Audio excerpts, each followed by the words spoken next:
vamos lá, né? São 17h05, tem 5 minutos aí de tolerância. Vamos cumprir a nossa programação.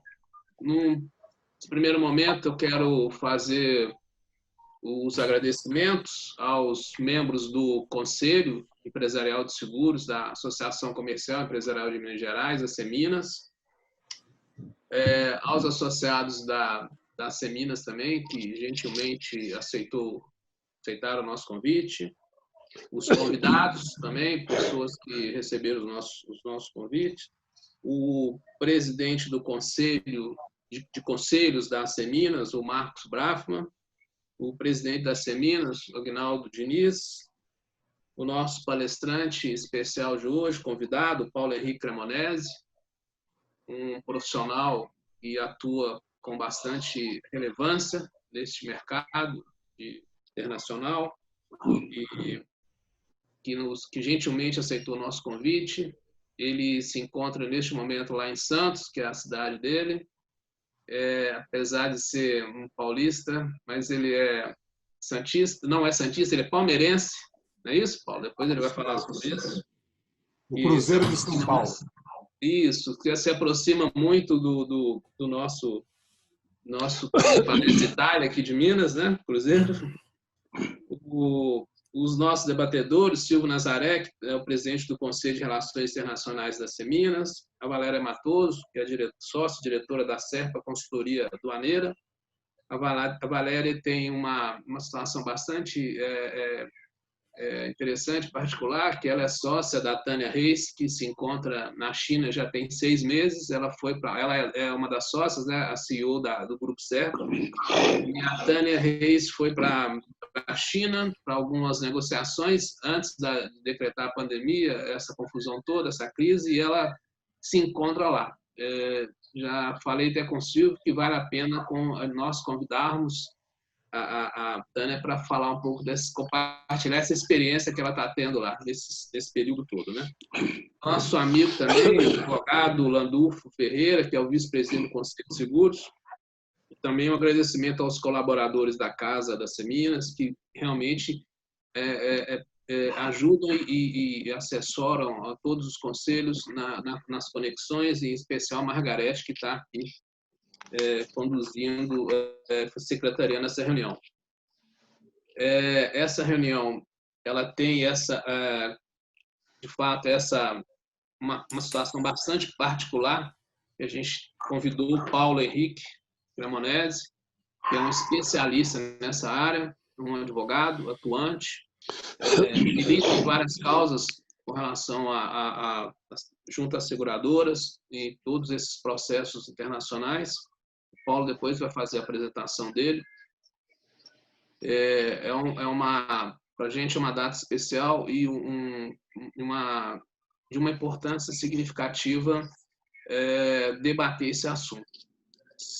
Quando a gente olha para esse mercado, a gente se depara com uma série de players, né? Então, nós estamos falando de um mercado que envolve importadores, exportadores, agentes de cargas, armadores, despachantes, misturadores de carga, agente da Receita Federal, agente da questão da vigilância sanitária, seguradoras, corretores de seguros, terminais logísticos, os armazéns, ou seja, é um processo extremamente logístico complexo. E, além disso, nós temos também que seguir todas as convenções, né,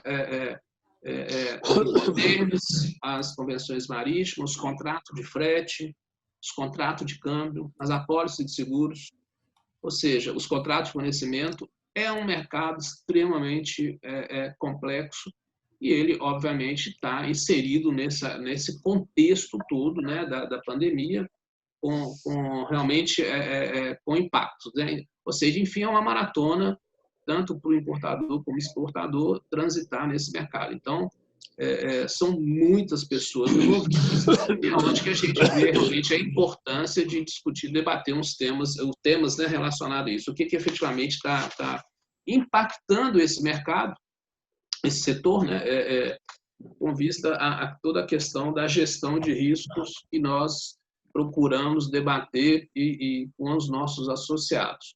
E nesse primeiro momento, então, eu queria convidar o Aguinaldo Diniz, que é o presidente da Seminas, para fazer as suas considerações iniciais. Logo em seguida, eu convido o Marcos, que é o presidente do conselho também, para falar um pouquinho aí sobre a questão dos conselhos. Aguinaldo, então, por favor, gostaria que você, então, iniciasse.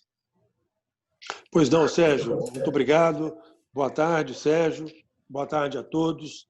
Eu tenho um prazer muito grande estar com vocês. Você fez uma consideração muito interessante, Sérgio, muito interessante, na hora que você fala na cadeia produtiva de uma exportação. Você falou aí de uma forma sintética, mas muito importante, o que representa você exportar 1 quilo de alguma coisa. O que abrange, qual que é a logística. E a logística, Sérgio, cada vez mais é mais importante para um país. Eu lembro que aí na associação comercial, há muitos anos atrás, isso me impressionou. Eu conversando aí, estava o Francisco Américo Matos de Paiva, que era o presidente na época, e nós recebemos lá o Eliezer Batista, doutor Eliezer Batista. E uma pessoa mineiro, de Itabira, inteligentíssimo, super inteligente, ele falando sobre a Vale, né? Sobre a Vale do Rio Doce. E conversa daqui, conversa dali, e eu estava embevecido de ouvi-lo, doutor Eliezer, e ele fala que a Vale não é uma empresa de mineração. A Vale não é uma mineradora. Eu estou lembrando disso aqui, guardei isso tem muitos anos. Eu pensei comigo, mas não entendi. Pensei, né? Não perguntei. Ele fala, a Vale é uma empresa de logística. A Vale tem que entregar tantas toneladas de minério, tal dia, no porto tal, da China, de onde for, e aquilo eu achei espetacular. E a logística, cada vez mais, ela vai ser necessária. Esse resumo que você fez, de emissão de uma proforma de importação, até o produto chegar, passa por tudo isso que você falou. E a tendência da logística é realmente crescer, porque o mundo mudou. O mundo realmente mudou totalmente. Eu tenho essa concepção. Se que um dia a gente pode arrumar aí, Marcos, em algum conselho, nós discutimos aí uma proposta, uma discussão sobre uma mudança efetiva comercial, industrial, social do mundo. Tem gente falando sobre isso, porque talvez a gente nem imagine. Uma das coisas que mudaram, e que vai mudar, é a logística. Dentro disso, Sérgio, você está sabendo, a inauguração do aeroporto industrial era para ter uma inauguração, houve um problema técnico na transmissão, então foi suspensa a inauguração, a Seminas foi convidada para falar, mas tem uma coisa muito importante, que é a inauguração do aeroporto industrial.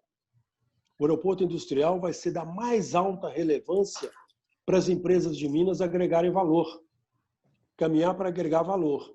Isso é importante demais, esse aeroporto que está praticamente constituído, o aeroporto industrial.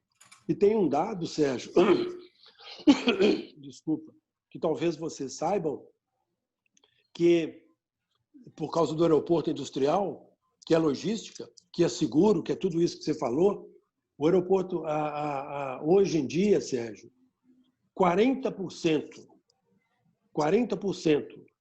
do mercado mundial, em valor, é feito por via aérea. Isso representa 2% do peso, porém, 40% do valor, mostrando para onde vai a agregação de valor das exportações. Esse dado é interessantíssimo. 40% do valor mundial, do valor em dólar, vamos dizer, das exportações é transportado via aérea. E somente representa 2% do peso.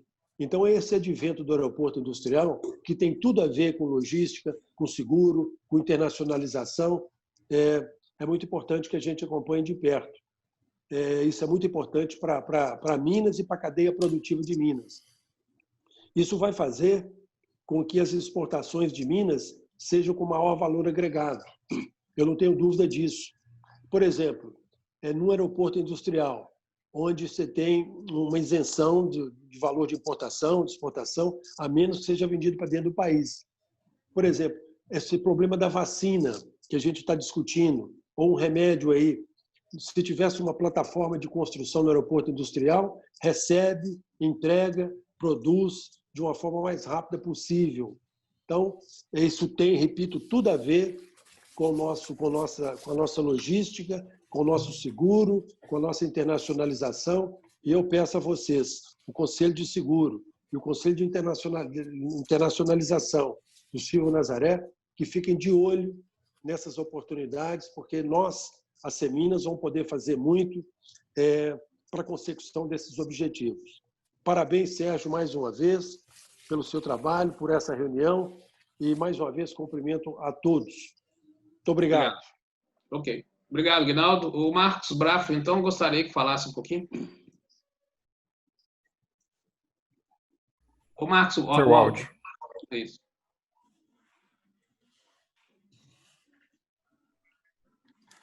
Boa noite, Sérgio. Boa noite, presidente Aguinaldo. Boa noite a todos. É uma satisfação muito grande, Sérgio, estar nessa reunião, mais uma reunião do Conselho de Seguros, né, que tem feito um trabalho brilhante sobre a sua presidência. São hoje, na Seminas, 20 conselhos empresariais, né? Inclusive, aqui estão presentes nessa reunião mais 3 presidentes de conselho, né? O Silvio Soares Nazaré, que é o presidente do Conselho de Ações Internacionais, o Clênis Faria, presidente do Conselho de Sustentabilidade, o Adriano Spechich, do presidente do Conselho de Mineração. Então, o presidente Aguinaldo definiu nessa gestão que os conselhos têm um papel absolutamente estratégico, faz parte, inclusive, de uma das 5 principais metas da gestão, e que atuam em setores específicos, diversos setores econômicos, tem tido um papel importantíssimo nesse momento que nós estamos vivendo.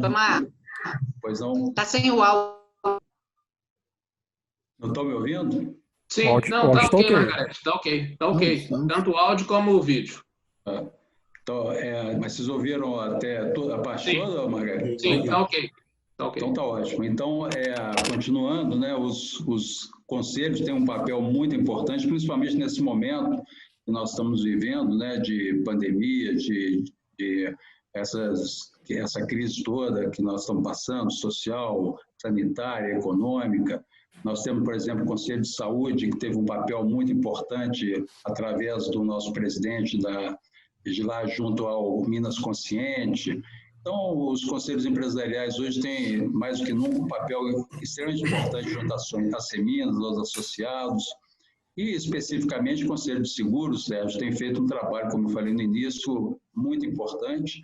Esse de hoje, realmente, como o nosso presidente já falou, tem um significado especial. Então, eu desejo que seja um momento muito produtivo. Vocês estão vendo aí o áudio? Oi? Está me ouvindo? Está ok, Margareth, está ok. Então, eu espero que seja bastante produtivo, desejo uma ótima reunião a todos e obrigado aí pela oportunidade de estar falando, Sérgio. Marcos, muito obrigado aí pelas suas palavras, obrigado também ao Guinaldo novamente. Então, dando sequência e início, então, efetivo da nossa reunião, nós fizemos, então, esse convite ao Paulo Henrique Cremonese. Ele é especialista em Direito do Seguro pela Universidade de Salamanca, na Espanha, mestre em Direito Internacional, com forte atuação em Direito dos Transportes. Ele também é membro da Academia Nacional de Seguros, diretor jurídico do Clube Internacional de Seguros de Transporte, que é uma entidade que reúne diversos profissionais da cadeia logística de seguro, de transporte, seguradoras, corretoras, resseguradoras e reguladoras de sinistro. Então, Paulo, muito obrigado mais uma vez por ter aceitado o nosso convite.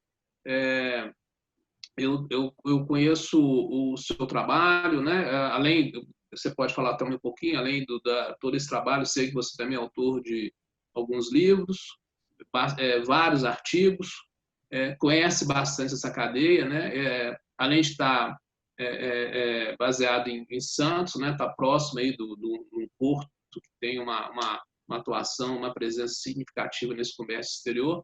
Então, muito bem-vindo à nossa reunião. Eu acho que essa pode ser a primeira de outras. Eu sei que você conhece outros assuntos que acho que em breve a gente vai ter oportunidade de novamente ter a sua participação. Então, muito obrigado. E eu gostaria, então, que você desse início à apresentação desse tema e, na sequência, nós vamos ter os outros 3 debatedores falando. No final, a gente vai ter, como sempre fizemos nas outras reuniões, os participantes podem fazer algumas perguntas e alguns comentários. Muito obrigado. Muito obrigado, Sérgio. Boa tarde a todos. É um grande prazer, é uma honra falar para uma instituição tão forte, tão poderosa como a Seminas, principalmente aqui no Conselho de Seguros, também os outros que estão presentes. Eu costumo dizer que o seguro é um ilustre desconhecido. Por mais que ele seja extremamente importante, não há uma atividade econômica saudável que não esteja amparada por uma apólice de seguro, que não tenha uma cobertura securitária, mas mesmo assim ele continua desconhecido, tanto para o mundo corporativo em geral, como para o Poder Judiciário. Então, sempre que eu tiver essa oportunidade, Sérgio, e for convidado, espero em Deus ser útil, trocar ideias e poder contribuir. Eu agradeço muito e na sua pessoa, que é um amigo querido, eu cumprimento todos os que estão aí nos assistindo e participando. Falar para um grupo extremamente qualificado, como da Seminas, é um desafio. E é um desafio porque, nas palavras do presidente Aguinaldo, eu já senti vontade de falar um outro assunto, porque é praticamente irresistível. Quando ele fala que o transporte aéreo internacional representa 40% do valor do transporte de cargas em todo o mundo, isso ele abriu minha mente para uma defesa que eu costumo fazer para o mercado segurador. Só um rápido aposto: eu trabalho como advogado das seguradoras brasileiras e estrangeiras, principalmente na área do ressarcimento. E ressarcimento, sobretudo, da carteira de transportes. Basicamente é isso: um importador ou exportador é amparado por uma apólice de seguro de transportes, exporta ou importa alguma mercadoria, acontece um dano com essa mercadoria, falta uma avaria, a seguradora indeniza, depois contrata um escritório para buscar o ressarcimento e regresso contra o transportador ou depositário. Basicamente, uma parte inteira da cadeia de logística e transporte é minha colega, é minha amiga, trabalha na mesma fronteira. A outra parte trabalha no lado adverso, os transportadores, por exemplo. E eu tenho uma batalha muito ferrenha com o transporte aéreo e, sem sair do foco, eu vou falar 2 minutos apenas, 2 ou 3 minutos, eu até pediria ajuda de todos para que ficassem atentos a isso. Porque uma recente decisão do Supremo Tribunal Federal, com o selo de repercussão geral, para o transporte aéreo de passageiros, transporte internacional aéreo de passageiros, com extravios de bagagem, o Supremo disse que se aplica a Convenção de Montreal, o que não se discute, mas também a limitação de responsabilidade. E aí isso sim se discute. Então, meu desafio como advogado é fazer com que essa decisão venha a ser modulada e não aplicada também aos transportes de cargas, porque é uma dinâmica diferente, é uma visão de mundo diferente, e não quero me parecer justo, independentemente da questão do frete ad valorem, aquele pagamento a mais, que na verdade é impraticável, que um transportador aéreo não venha a ressarcir, não venha indenizar o dono da carga ou o segurador subrogado, com pagamento da indenização, no valor integral. Isso é uma forma de danar uma segunda vez a vítima. É uma forma daquele que é o danador, que é o responsável pelo dano, que é o que descumpriu uma obrigação de resultado, que é a obrigação de transporte, não arcar com as suas respectivas responsabilidades. Felizmente, eu tenho conseguido mais vitórias do que derrotas, e uma recentemente no próprio Supremo Tribunal Federal. Mas é um assunto aberto. E por que eu tomo a liberdade de falar para vocês? Porque a Seminas, que é uma das instituições econômicas mais importantes do Brasil, ela é responsável por dezenas, centenas, se não milhares de empresas, de todos os portes.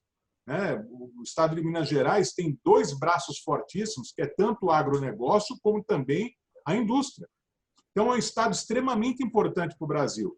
E se a tese que eu defendo não se tornar vencedora a médio prazo e em grande escala, fatalmente haverá um ajuste na precificação do seguro.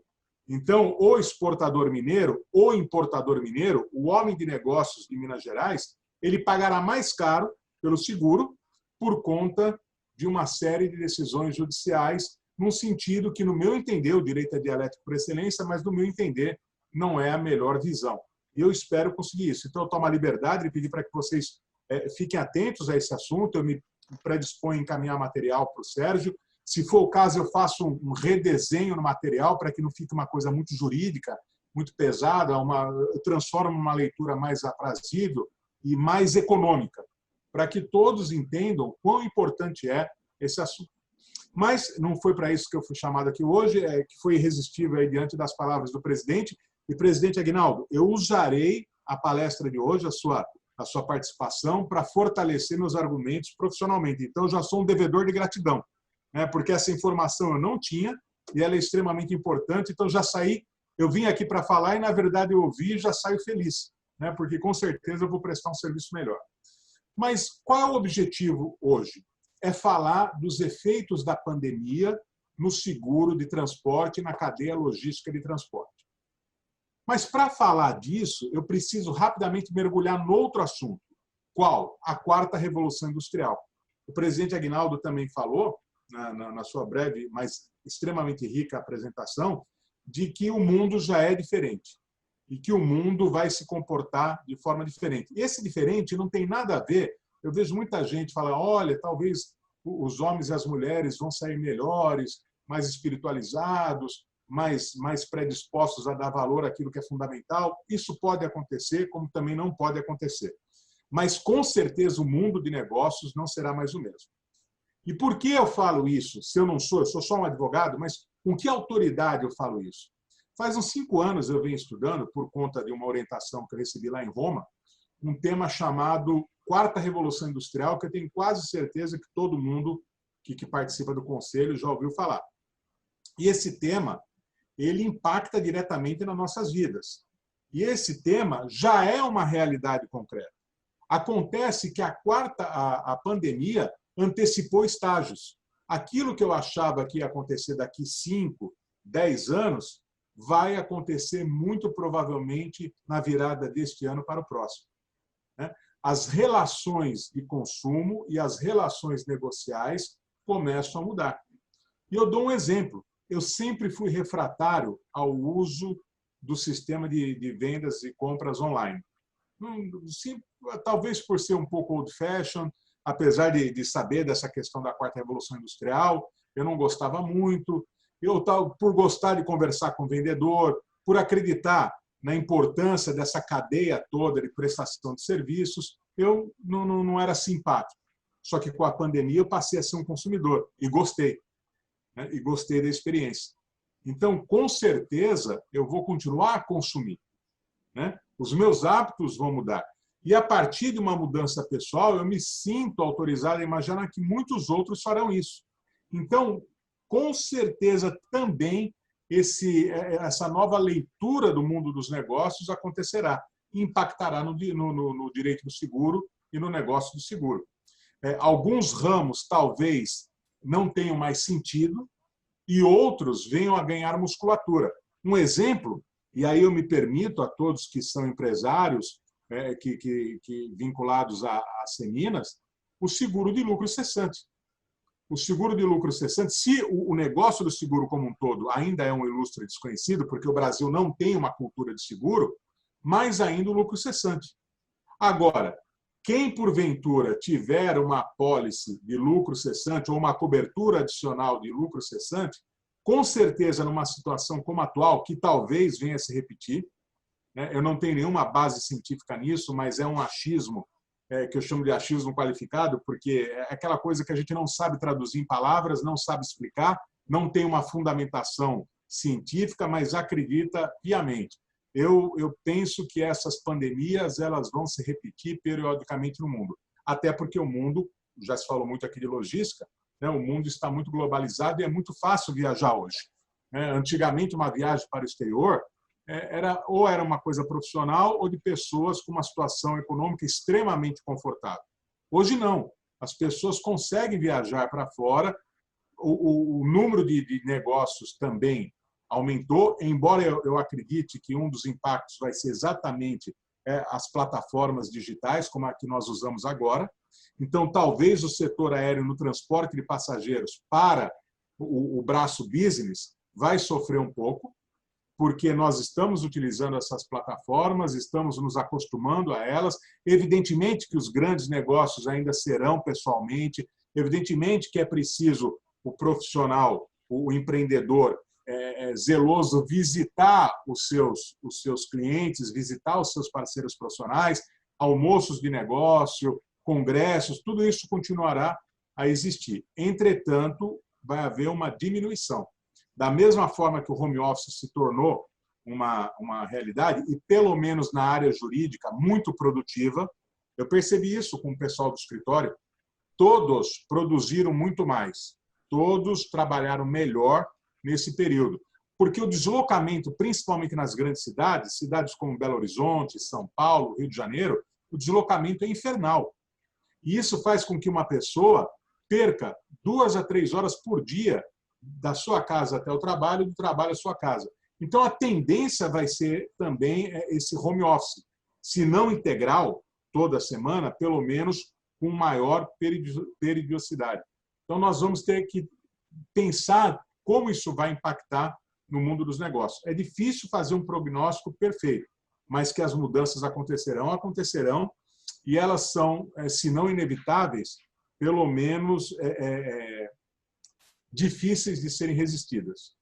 Nós não temos como impedir que isso venha a acontecer. Uma pessoa que investiu agora, recentemente, na construção de um prédio para alocar para empresas, talvez tenha mais dificuldade, não só pela crise econômica que vai acontecer, mas pela nova forma de se encarar o mundo dos negócios. E o seguro tem que estar atento a isso. Uma coisa que nós percebemos aqui, principalmente o Sérgio falou aqui no Porto de Santos, e eu vejo todos os dias, navios abarrotados de carga entrando e saindo do porto. Então, pelo menos no comércio exterior, a pandemia ainda não fez estragos significativos. E o transporte de cargas no Brasil, até por conta, eu procuro linkar, e eu peço desculpas, é que como nós temos que falar bastante coisas assim em pouco tempo, então eu tento pensar aquilo que é mais importante. Eu falei há pouco sobre a minha mudança de hábito de consumo. E aí eu me senti confiante em dizer que, muito provavelmente, uma quantidade enorme de pessoas também passou e passa por essa mudança. E por que eu falo isso? Não é só um achismo. Eu tenho um amigo que ele é um empresário de transportes para cargas pequenas, para cargas assim dessas compras online. E ele disse que ele teve que alugar um novo espaço físico para poder armazenar, porque praticamente o negócio dele cresceu de forma geométrica nesses dias iniciais da pandemia. Então, as pessoas continuam a consumir, existe muita gente sangrando e muita gente que ainda sangrará, alguns setores que serão impactados diretamente. Por favor, guardem essa expressão, porque ela vai ser muito usada no futuro e talvez os senhores possam ser vítimas dela. Algum devedor de obrigação nos seus negócios cotidianos com certeza invocarão a teoria da imprevisão, considerando que a pandemia do Covid-19 era algo imprevisível, inesperado, irresistível e que viciou a vontade original de cumprir uma obrigação celebrada. O mundo dos negócios tem que estar atento a isso e saber filtrar bem o que efetivamente o que pode ser submetido a esse critério da teoria da imprevisão, que não é, porque nós também temos que levar em consideração que nem sempre as práticas comerciais, as práticas negociais são informadas como deveriam pela boa-fé. E eu consigo imaginar que muita gente tentará tirar proveito da questão da pandemia para poder efetivamente deixar de cumprir obrigações. Então, nós precisamos particularizar quais são os casos que merecem o selo da teoria da imprevisão e quais os que não merecem. Alguns setores não estão sofrendo nada. Se, por exemplo, eu, como advogado do mercado segurador, alegar a teoria da imprevisão para descumprir uma obrigação com algum credor, fatalmente eu agirei de má fé, porque eu ainda não fui impactado. Eu não sofri absolutamente nada com essa pandemia. Já um empresário do setor de turismo, ele tem condições de alegar a teoria da imprevisão, porque ele foi diretamente ferido pelo distanciamento social, pelas políticas de combate, se certas ou erradas, se exageradas ou não é essa questão que nós colocamos aqui. Mas alguns setores foram fundamentalmente atingidos. O setor de turismo, os restaurantes, né, aqueles que não têm um sistema de delivery, com certeza sofreram. Então, essas pessoas, provavelmente muitos segurados, irão procurar o Sérgio para poder buscar algum benefício, alguma reformatação do seu negócio de seguro. Então, as coisas elas realmente podem ser positivas, como podem ser negativas, pelo menos a curto prazo. Eu deixo aqui também uma mensagem do mercado segurador, e eu peço perdão pela propaganda explícita, mas eu tenho muito orgulho de trabalhar no mercado segurador. Ele não é imune a erros, tem seus defeitos, evidentemente, mas ele toma algumas medidas que precisam ser expostas, né, para que as pessoas entendam melhor esse negócio de seguro. Normalmente, pandemia não é risco coberto no seguro de vida. Não é. O brasileiro e no mundo todo não existe o costume de se fazer a cobertura de pandemia. Algo que eu também acredito que vai mudar. Certamente o Sérgio vai se defrontar com muitas questões no futuro, profissionalmente, sobre a necessidade de cobertura para riscos de pandemia. E o que o mercado segurador fez só em relação ao seguro de vida, né? Ele se revestiu de uma grandeza jurídica e resolveu pagar as indenizações pelas mortes decorrentes do coronavírus, mesmo não sendo riscos expressamente cobertos. E o mercado teve que fazer isso com muita habilidade, porque quando uma seguradora paga uma indenização, ela não é só do bolso dela que ela tira, mas de todo o colégio de segurados, pelo princípio do mutualismo, todos aqueles que estão agregados àquela seguradora. E aí poderia caracterizar o pagamento ex gratia, né? Ou seja, aquele pagamento que não era fundado num risco efetivamente coberto. Mas houve uma forma... Falar do mercado assim com esse entusiasmo também é um pouco perigoso, mas houve uma forma diferenciada, uma espécie de capitalismo humanista, uma forma mais voltada à função social do negócio do seguro. E aí as seguradoras, quase todas, resolveram pagar essas indenizações. Um pagamento extraordinário por causa de uma situação extraordinária, mas que não vai se repetir em outros segmentos.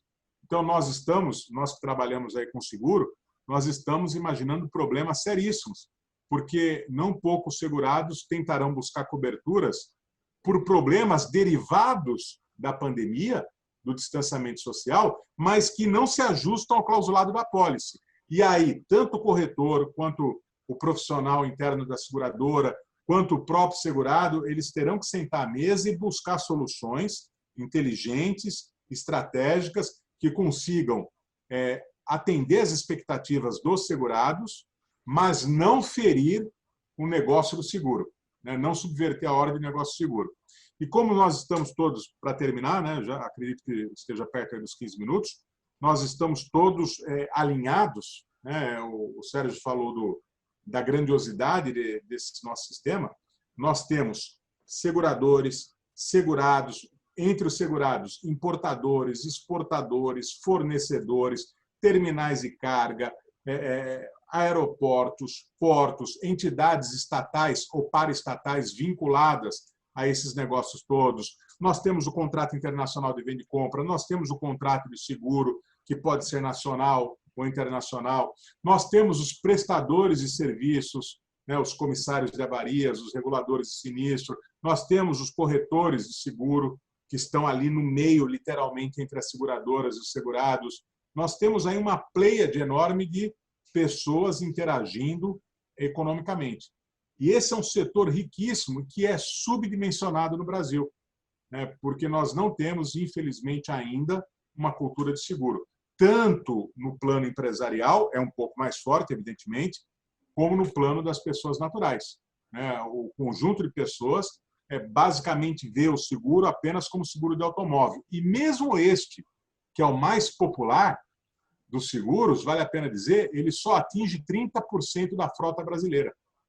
Então, as seguradoras, elas brigam ali, elas concorrem por 30%. 70% da frota brasileira não está, de automóveis, não está amparada por apólices de seguro. Isso é seríssimo. né? E para realmente terminar, já misturando os assuntos, mas dentro de uma visão aí poliédrica, nós temos que entender que o seguro ele pode ser a salvaguarda de situações desastrosas. Um exemplo muito claro disso é o que aconteceu no Japão. Quando houve o tsunami, o terremoto no Japão, com danos terríveis, as 3 grandes seguradoras japonesas abraçaram-se umas às outras e resolveram pagar as indenizações, flexibilizar as regulações de sinistros, entenderam aquela situação extraordinária e elas foram imprescindíveis para a retomada do crescimento japonês. É verdade que o Japão é um país forte, é verdade que o Japão tem uma economia sólida, mas o governo sozinho, que pesa a seriedade daquele governo em especial, não conseguiria se reerguer. O mesmo aconteceu com os Estados Unidos. Numa visão não ortodoxa, mas o governo americano emprestou dinheiro para a IG quando houve aquela crise dos bancos, porque a IG, não por sua culpa, não por falha dos seus executivos, mas por conta de um contexto que ela foi induzida a entrar, né, ela poderia quebrar. E se quebrasse, a economia americana não iria mais se levantar, porque é uma economia extremamente fundada no negócio do seguro.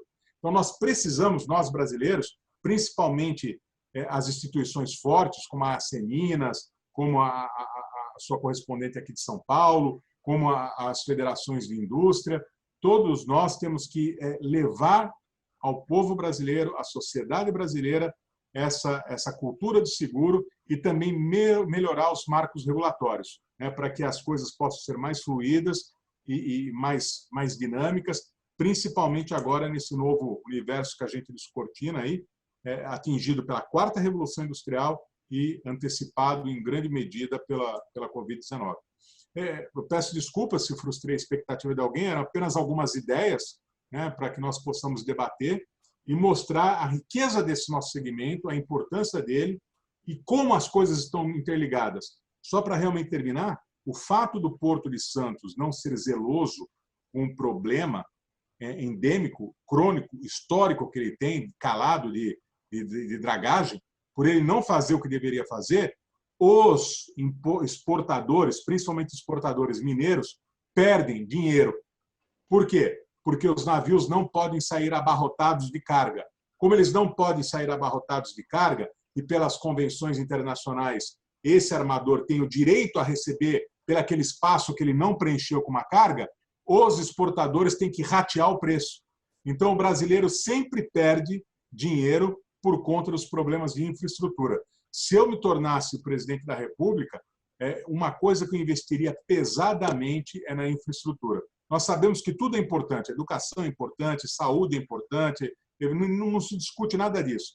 Mas a infraestrutura talvez seja o caminho para que a riqueza se multiplique, né, para que nós possamos ter mais ganhos do que perdas. Termino aqui essa exposição inicial agradecendo profundamente a paciência, a generosidade de todos e já me autoconvidando para uma nova oportunidade, porque eu adoro o assunto seguro, né? E aí vocês já vão estar acostumados com a minha chatice, e aí a gente pode tratar aí de vários assuntos, né? E eu deixo uma homenagem a todos, né, evidentemente, também aos atleticanos, mas com carinho especial aos cruzeirenses, porque eu sou palmeirense, Palestra Itália, eu vejo aquela camisa azul linda que lembra da Esquadra Azurra, eu não poderia deixar de fazer essa homenagem a todos os mineiros, mas principalmente os cruzeirenses. Um abraço a todos. Obrigado. Muito obrigado, Paulo. Não terminou, não. Daqui a pouquinho você volta aí. Acho que logo a gente vai ter umas perguntas. Eu te agradeço, então, por essa primeira parte, né? E na sequência, eu quero pedir o Silvio Nazaré, que é o nosso presidente do Conselho de Relações Internacionais. Ele participou de uma reunião do Conselho recente, onde que houve um debate muito grande com relação a essa questão da logística no Brasil. E ele queria, então, na verdade, deseja compartilhar com todos aqui um pouco sobre isso. Silvio, com a palavra, por favor. O áudio, Silvio.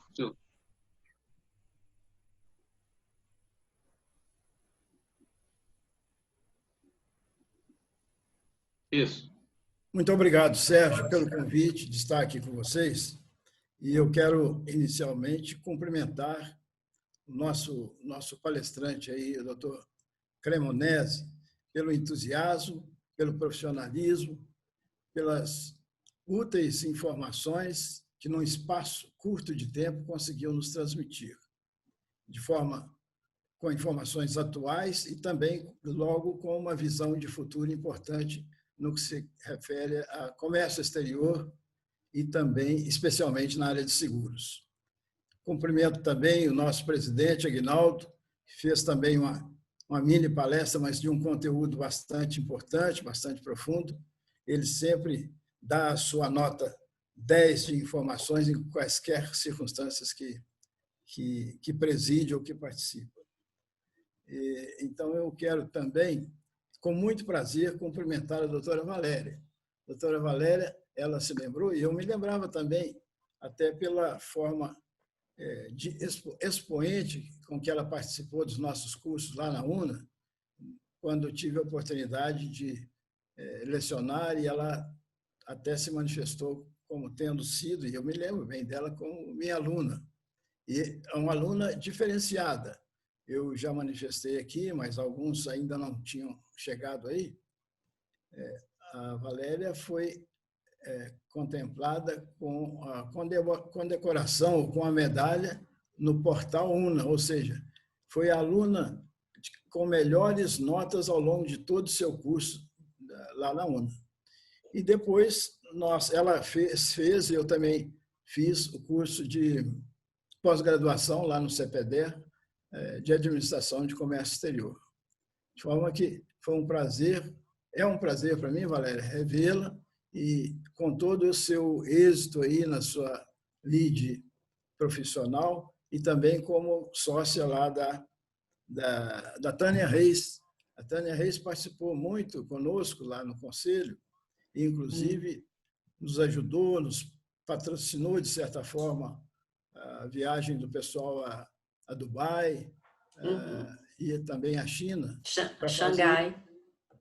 Para fazer o lançamento do Minas Guide, que aí já adianto, alguns que eventualmente não conheçam, é uma publicação que nós fazemos, muito, muito importante, e que tem uma repercussão, eu diria, quase mundial, porque e qual que é o objetivo desta publicação? É promover Minas no exterior, com as suas potencialidades, e abrir, né, um caminho e um ninho para eventuais investimentos estrangeiros em Minas Gerais. Vale dizer que essa publicação ela tem no aspecto físico e é também publicada numa plataforma em mais 6 idiomas, inclusive idiomas que são utilizados no mundo inteiro, praticamente. Então, parabéns mais uma vez, doutora Valéria. Também cumprimento aí o doutor Landulfo, que é vice-presidente do nosso conselho, companheiro nosso. Cumprimento aos outros presidentes dos conselhos que estão aqui. E não poderia deixar de cumprimentar o meu grande amigo, grande líder e também orientador, que é o Marcos Brafman, que é o coordenador dos conselhos da Seminas, e faz um trabalho excepcional, né, e que acompanha a liderança e o excepcional trabalho também feito pelo nosso presidente, Aguinaldo Diniz.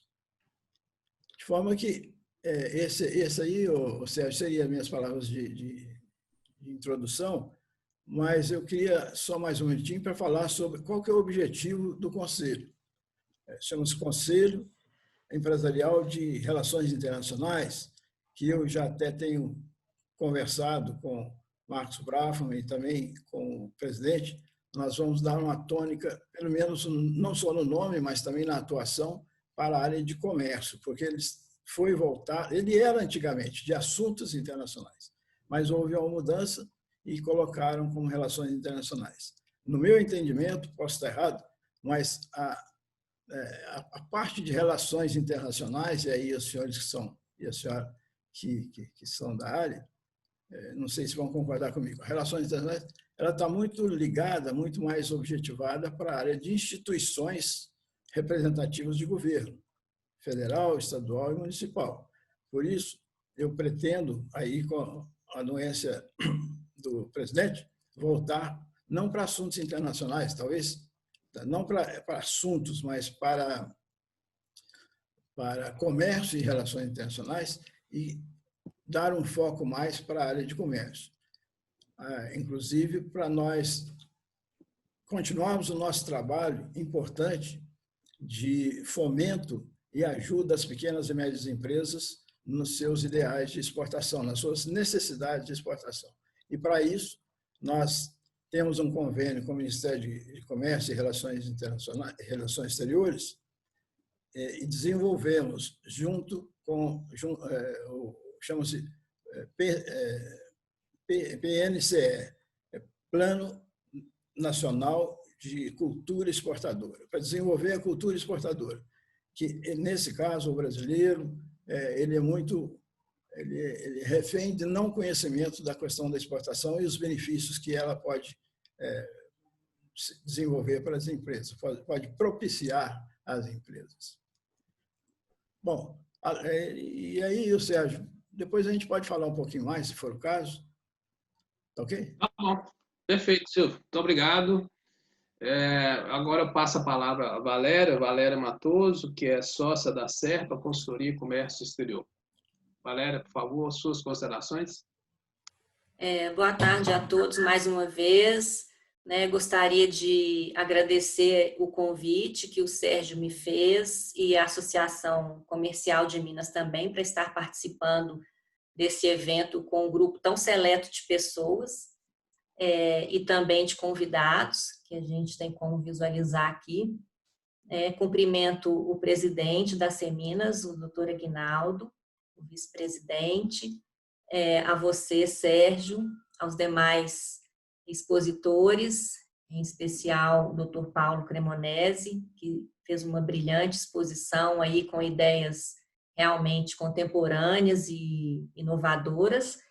E é um grande prazer para mim reencontrar tanto o Sérgio, depois de muitos anos, tivemos lá nos primórdios, relacionamentos comerciais, entre uma empresa que eu detinha na época na área de comércio exterior, e principalmente também ao mestre Silvio Nazaré, se nós nos tornamos bons alunos, é porque nós tivemos grandes mestres, e eu considero um dos grandes mestres que eu tive nessa minha trajetória. O meu muito obrigado aí pela sua lembrança. Realmente fiquei até um pouco emocionada do senhor se lembrar de mim e da minha conquista lá há tantos anos atrás. É um imenso prazer estar aqui.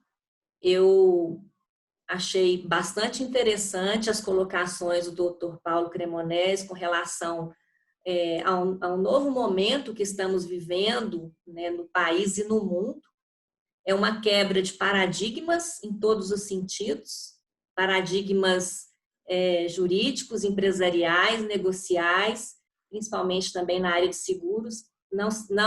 Eu acho que esse momento se tornou tão importante a questão do seguro, que é uma cultura que realmente não existe no país, para as pessoas realmente repensarem, os empresários repensarem essa questão, de utilizar o seguro como forma de mitigar os riscos em suas operações e negócios. Nós atuamos na área de comércio exterior há muitos anos, através do Grupo Serpa, com logística integrada, e sempre priorizamos e orientamos a questão da importância do seguro no comércio, nas operações de comércio exterior e comércio internacional. E trouxe aqui para vocês a minha contribuição no sentido de alguns cases de sucesso que tivemos. Vou falar de forma breve, porque eu sei que o tempo aqui é precioso, contando alguns casos realmente que a contratação do seguro ela foi muito importante. O primeiro deles é uma empresa grande de Minas Gerais, uma indústria que estava renovando o seu parque industrial e ampliando esse parque. Fez uma negociação grande, nos contratou como consultoria para desenvolver esse projeto, análise de viabilidade, benefícios fiscais, fizemos todo o estudo. Logicamente que os custos de seguro estavam inseridos dentro desse estudo. A empresa ela ficou um pouco assustada, porque todos nós sabemos que, né, os custos de importação no Brasil são muito impactantes, principalmente com relação à tributação, que ela é toda em efeito cascata.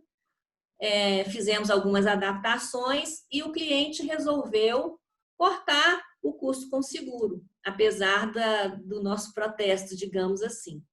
Não conseguimos demovê-lo da ideia. A mercadoria embarcou, veio de transporte marítimo, chegou no porto de Vitória, foi desembaraçada, pagos todos os tributos, colocada em um vagão especial, porque era um equipamento muito grande, de alto valor agregado, vinha por via ferroviária para Minas Gerais. E, na verdade, durante o transporte, ocorreu um acidente, alguns vagões do trilho descarrilharam, tombaram e a perda do equipamento foi total. Quando eu liguei para o meu cliente avisando sobre este evento, ele realmente, né, ficou muito assustado, porque como era a primeira importação de um projeto de vários equipamentos, o prejuízo dele inviabilizaria o prosseguimento do projeto. Só que aí, nesse momento, eu dei a boa notícia de que, apesar da negativa dele de não querer contratar o seguro, nós, como condição de trabalho, porque nós trabalhamos dessa forma, fizemos essa contratação sob nossa conta e risco e sob nosso custo.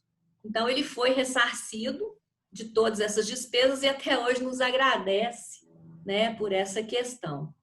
E tivemos também, isso aí eu trouxe para exemplificar, porque a importância da contratação de um seguro numa operação internacional. As empresas, a maioria delas, desde as pequenas até as grandes, elas acreditam que os problemas não acontecem, né? Que o transporte marítimo é um transporte seguro, que o equipamento ele vem em container e a logística é muito bem feita, mas, né, isso são coisas imprevisíveis, é do ser humano, achar que nunca acontece com ele, realmente nós estamos à mercê desse tipo de risco, né? E um outro caso que nós tivemos recente também, foi até durante aí essa pandemia, nós trabalhamos para uma empresa de tecnologia que importa também produtos de alto valor agregado e temos até uma apólice aberta que oferecemos aos nossos clientes e eles, nós os convencemos de fazer essa contratação porque era realmente um produto, né, muito sensível e de um valor muito elevado. Fez essa contratação, era destinado a Manaus, fizemos um desembaraço em Manaus, pagamos todos os tributos, a mercadoria foi liberada e na Amazônia, como todos sabem, o transporte lá entre cidades é por via aquaviária. Então, contratamos uma balsa dedicada para levar esses equipamentos, né, exclusivamente para esse local. E, infelizmente, devido às intempéries da natureza que lá existem, né, houve uma tempestade e esse equipamento naufragou junto com o barco. Infelizmente, a perda foi total também, mas por causa da contratação do seguro, a empresa não ficou no prejuízo. Ela foi reembolsada tanto do valor da mercadoria, quanto também de todos os custos da importação, inclusive dos tributos. Então, o meu depoimento é que todas as nossas operações nós procuramos, né, sempre orientar o cliente, apesar de não existir essa cultura de contratação de seguro, principalmente nessas operações que envolvem grandes valores e grandes equipamentos, para minimizar os riscos e mitigar os prejuízos caso ocorram possíveis acidentes. E uma coisa que eu gostaria de colocar também é a importância do corretor e das corretoras de seguro nesse contexto. Porque são eles que são o elo de ligação entre os contratantes, né? E são os corretores e corretoras de seguro que vão pegar aquele processo ou aqueles processos daqueles clientes e identificar quais serão as coberturas indicadas, qual o tipo de seguro que deverá ser contratado, e no caso de uma avaria, né, e com a necessidade de abertura de um sinistro ou de ressarcimento, são eles que deverão fazer a ligação e a intermediação entre a seguradora e o próprio contratante. Então, basicamente foi isso, né, que eu trouxe para vocês. Mais uma vez agradeço o convite, né, estarei à disposição para próximos eventos e caso seja necessário, posso deixar também os meus contatos, telefone, e-mail, WhatsApp, para esclarecimento de dúvidas e quaisquer outros assuntos necessários. Sérgio, eu posso falar um minutinho? Um segundo? Sim, sim. Posso? É só porque eu ouvi bastante a doutora Matoso, inclusive com relação aos elogios que fez ao professor Silvio, e eu fiz um agradecimento na hora, mas o meu microfone estava fechado. Então, aproveito esse momento, esse segundinho, só para agradecê-la, viu, doutora Matoso? Foi com muito prazer que recebi as suas palavras e rememorando o nosso tempo lá de Una. Igualmente, igualmente. Valéria, então, obrigado. Valéria, muito obrigado, então, pelas suas considerações. São cases que eu acho que realmente vale a pena compartilhar. E para a gente dar sequência, eu quero convidar, então, nosso amigo, o Landulfo de Oliveira Ferreira Filho, advogado, sócio da Bedala Advogados e vice-presidente do conselho. Eu já recebi aqui uma informação que ele é atleticano e que ele vai fazer as considerações, então. Muito obrigado, viu, Landulfo? Já recebi aqui vários, viu?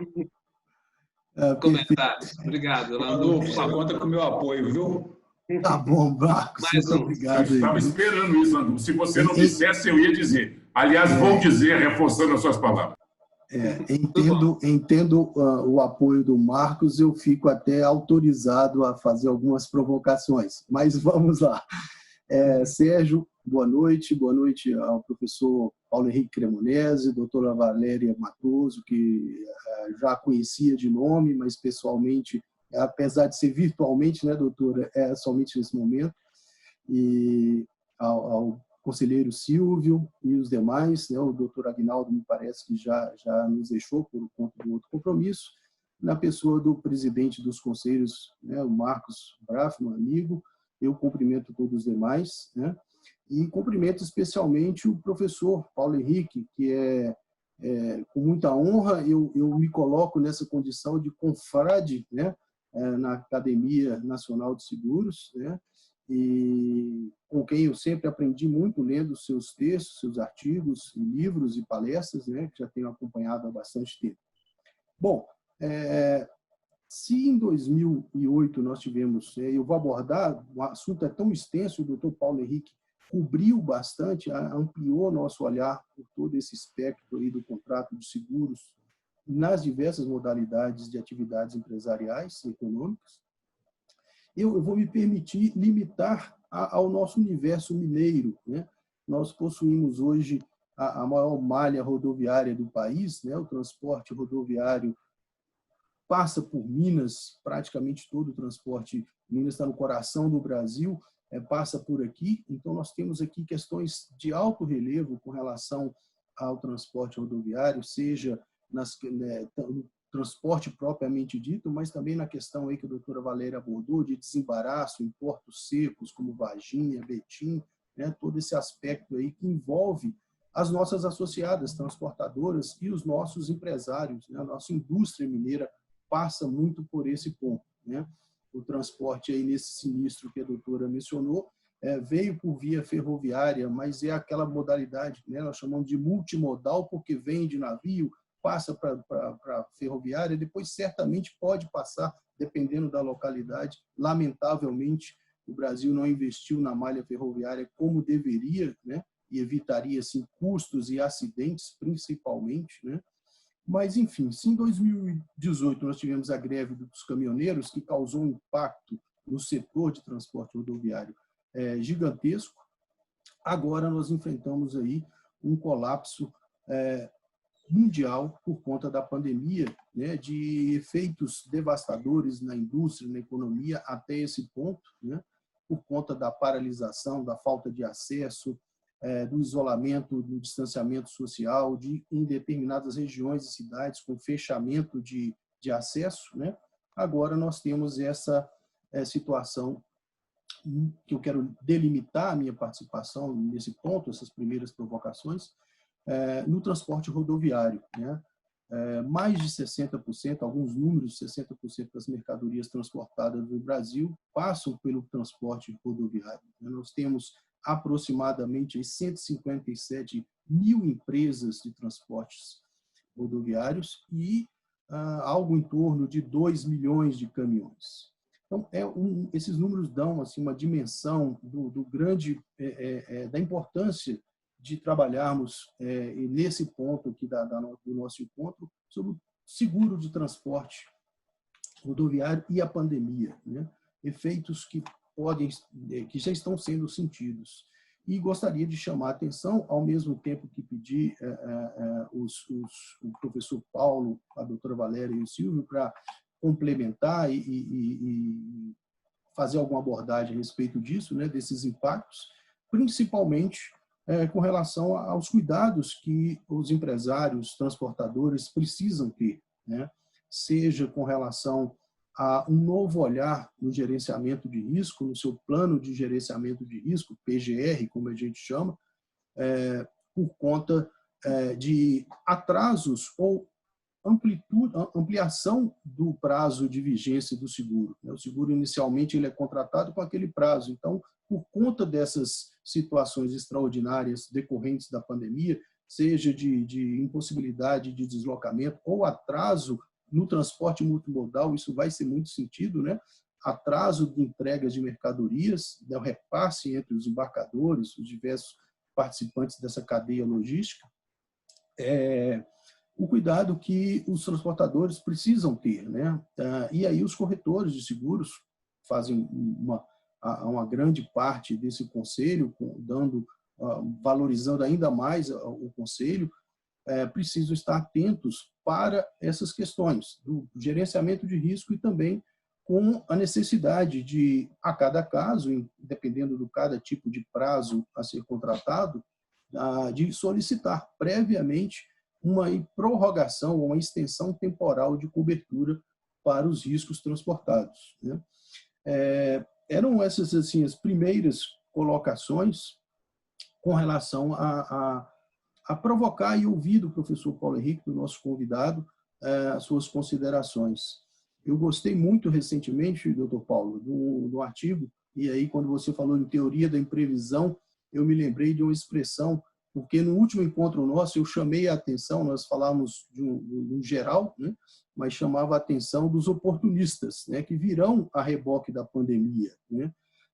Então, falando em teoria da imprevisão, eu me permito falar, né, repetir uma frase muito bem lançada pelo Dr. Paulo, que ele diz que não faltará gente a atirar sobre as costas virais a razão última de seus fracassos, né? Muita gente vai buscar essa oportunidade para tentar, em cima do seguro e em cima das relações negociais, obter uma vantagem ilícita, indevida.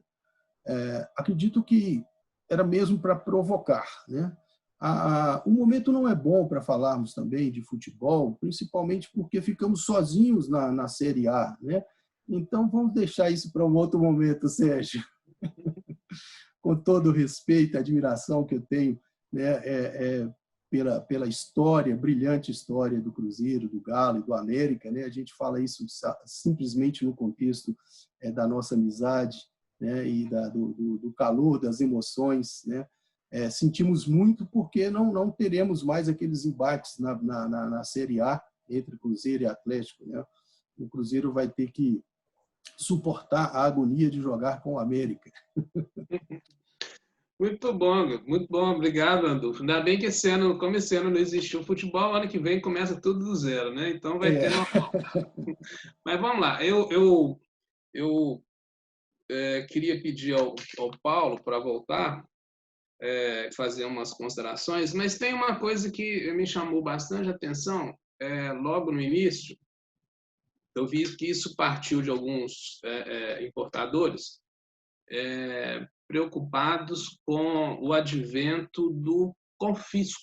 Isso surgiu e eu percebi que alguns importadores estavam realmente preocupados com isso. Então, eu queria que o Paulo comentasse um pouquinho sobre essa questão, se ele puder, né, essa questão desse advento, né, dessa possibilidade de confisco que surgiu mediante a sua interpretação versus a questão do seguro. E algumas coisas que os nossos debatedores também colocaram, Paulo. Então, por favor. Então, vamos lá. Eu vou deixar aqui um abraço muito carinhoso ao Landulfo, né, que é meu confrade, como ele falou, da Academia Nacional de Seguros e Previdência. Fiquei muito honrado em saber que você guardou minhas palavras, até envaidecido, e agradeço profundamente e gostei muito da abordagem que você fez sobre a malha rodoviária, a importância de Minas Gerais. Eu até já me permito que deixar uma sugestão para a Seminas, um estudo muito forte, eu acredito que já tenha esse estudo, mas que esse assunto não fique amornado jamais, sobre a malha ferroviária. O Brasil é um país que precisa de malha ferroviária urgentemente, e o estado de Minas Gerais pode ser o grande, o dínamo disso, né? A locomotiva, né? Fazendo trocadilho. Por quê?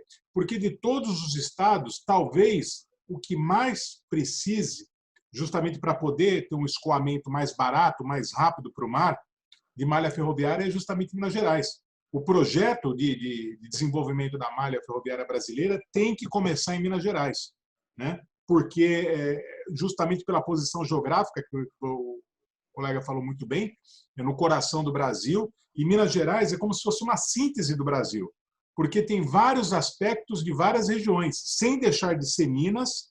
Minas carrega toda a brasilidade, todas as faces diferentes do Brasil. Então, acho que é muito interessante o pessoal de Minas Gerais exigir mais da União o desenvolvimento de malha ferroviária. E antes de responder a questão do Sérgio, também queria deixar um abraço aqui muito respeitoso, carinhoso, mas eu fiquei encantado com a Valéria Matoso. Foi assim, encantamento à primeira vista, sabe? Porque é de um profissionalismo, ao contar o case, o que ela fez de abraçar um seguro para o seu cliente, que o cliente, por erro, havia dito não, é uma coisa esplendorosa. Se um dia eu virar um grande exportador, eu não tenho a menor dúvida que eu vou contratá-la, porque o que ela fez é digno de aplausos. Ela não pode jogar confete em si mesma, então eu jogo confete nela. Ela contou um case, e esse case ela tem que ser enaltecida, porque as pessoas não sabem, mas acontecem acidentes todos os dias. É que o Landulfo vai me entender. Eu sou advogado, então, se eu falasse que eu não gosto desses acidentes, não fiquem bravos todos vocês, mas eu gosto, eu trabalho com ressarcimento, então não posso mentir. Eu trabalhei agora nesse caso do navio Estelar Banner, na costa do Maranhão, com carga da Vale, prejuízo milionário, mas estava amparado por apólice de seguro. Então, vamos desenvolver juntos essa cultura do seguro, porque todo mundo, por mais que eu seja suspeito para falar, evidentemente, mas todo mundo está ganhando com ela. Sobre o confisco, Sérgio, eu só queria saber qual o aspecto, porque existe o confisco no sentido estrito, e o confisco é uma pena que o Estado impõe, mas quando existe um crime. E esse confisco que eu acho que você fala é um confisco mais de natureza comercial. As cargas estão sendo retidas, é isso? Exatamente. Estão sendo retidas por questões não penais, por questões civis. Isso. Eu entendo que esse confisco ele se revela abusivo. Ele não pode ser feito. Se existe um problema, uma desinteligência comercial, seja ela qual for, não é o confisco. Então, existem os remédios jurídicos, porque essa carga ela tem que ser liberada.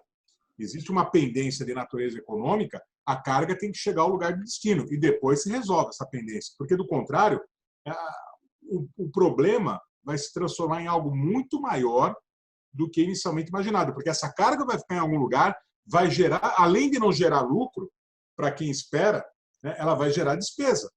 Então, quem acha que esse confisco é uma medida correta, eu sou muito refratário a isso.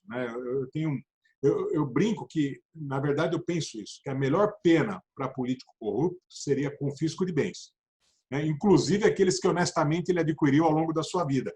Porque aí ele pensaria duas vezes. Por que ficar preso 3, 4 anos, para quem? Ainda mais uma prisão que não é a prisão que todo mundo fica, é uma prisão diferente, normalmente um quartel do Corpo de Bombeiros ou da Polícia Federal, e depois o cara continua com toda a riqueza que foi amealhada de forma ilícita.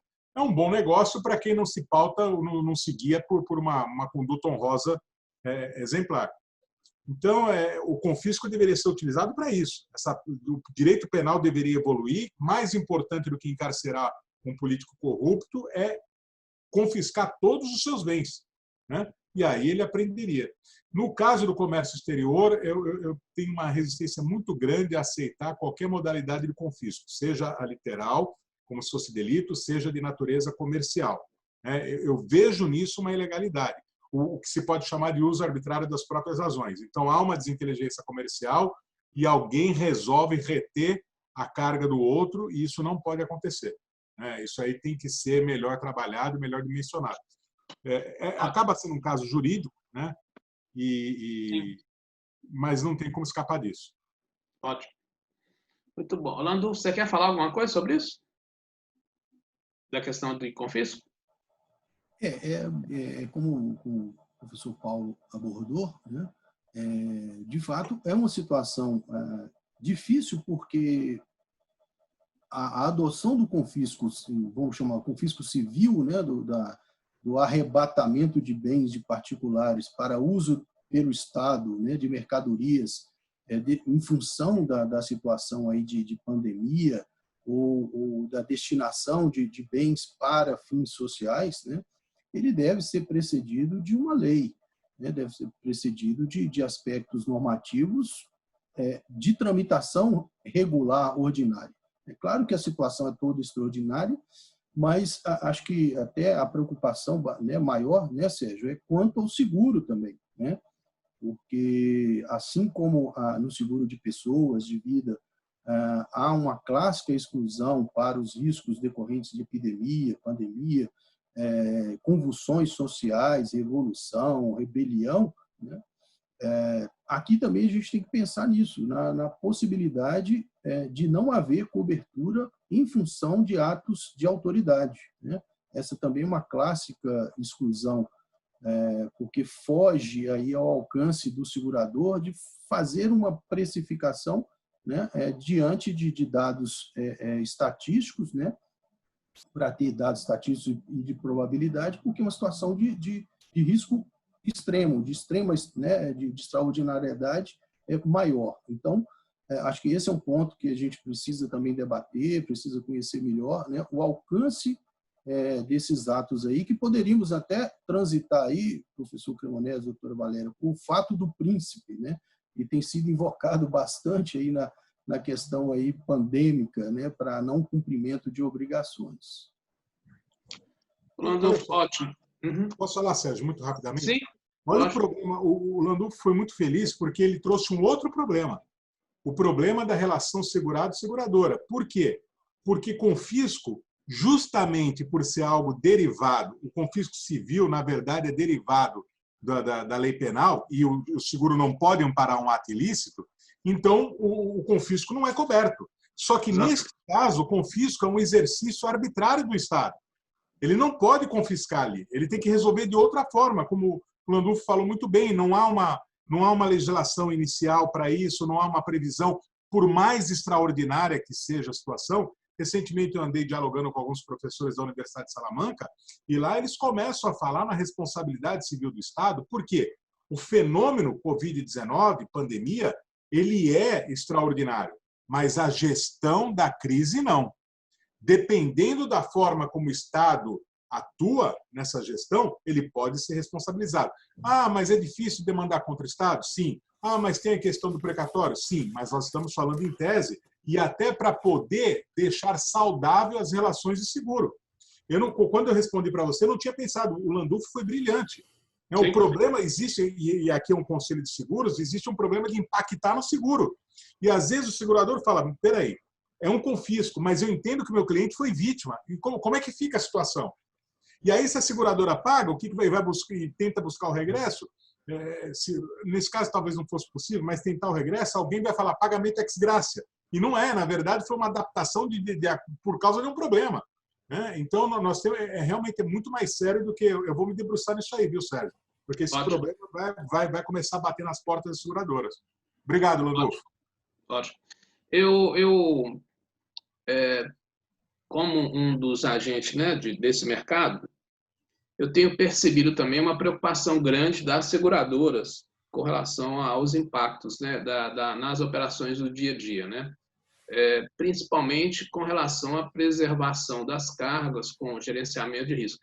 Eu estou vendo que tem alguns colegas aqui de mercado, de algumas seguradoras, tem, por exemplo, o pessoal da EG. Eu queria deixar aberto aqui se alguém de seguradora quer falar, comentar um pouquinho sobre este momento que eles estão vivenciando. Alguém gostaria de falar? Eu vi que tem alguns colegas aqui da EG. Toque. Opa.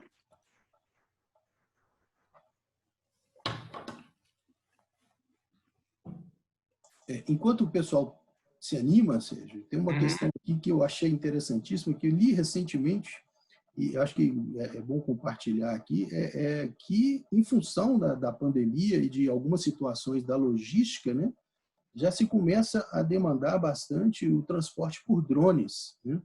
Esse é um outro ponto também que vai trazer aí nos seguros outras complicações, né? Seja nos seguros de GRC, nos seguros de transporte, nos seguros cibernéticos.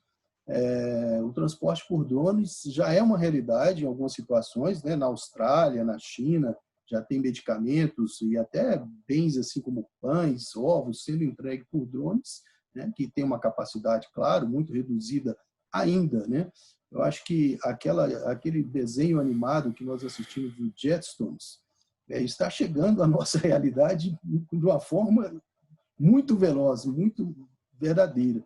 E isso já é uma realidade. Né? Existe no Brasil um estudo, tanto a ANAC quanto o Departamento de Controle de Espaço Aéreo tem se debruçado em estudos. Eu acho que esse é um outro ponto que devemos estar atentos aí, né?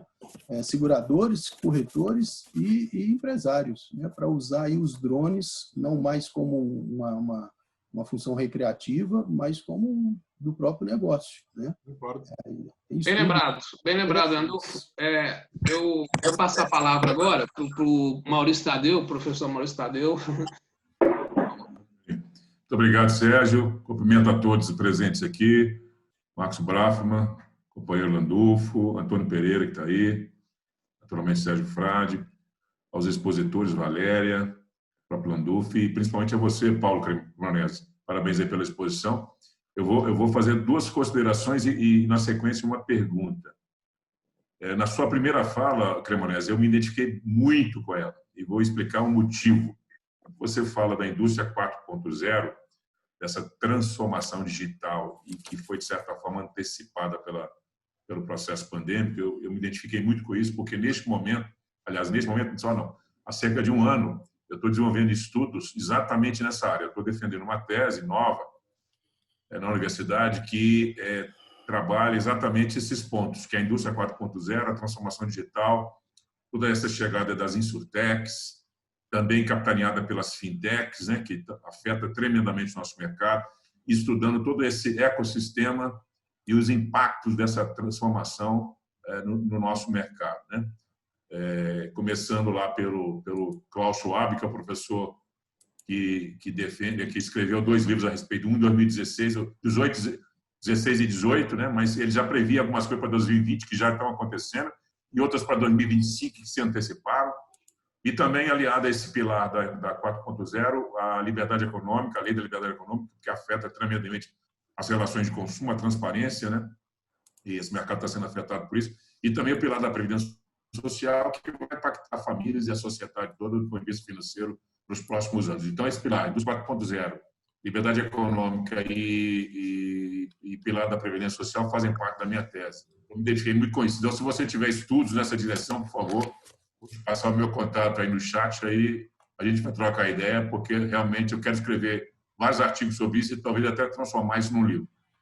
Na segunda parte, você não foi tão feliz, porque eu tenho que reforçar as palavras do Landulfo aqui, porque nós somos atleticanos, então, e a torcida do Palmeiras se identifica muito com a do Atlético, não sei se você sabe disso. A do Cruzeiro se identifica com São Paulo, até por uma questão talvez etnológica, né? Segundo a massa, a controvérsia. Mas a minha pergunta está na direção seguinte. Falar em palmeirense, tá? Vou fazer aqui a menção de um ilustre palmeirense que nos acompanha aqui, que também é colega de Salamanca do professor Paulo, né? O Márcio Malfatti, que está nos acompanhando aí, que é um dos palmeirenses mais ilustres que eu conheço.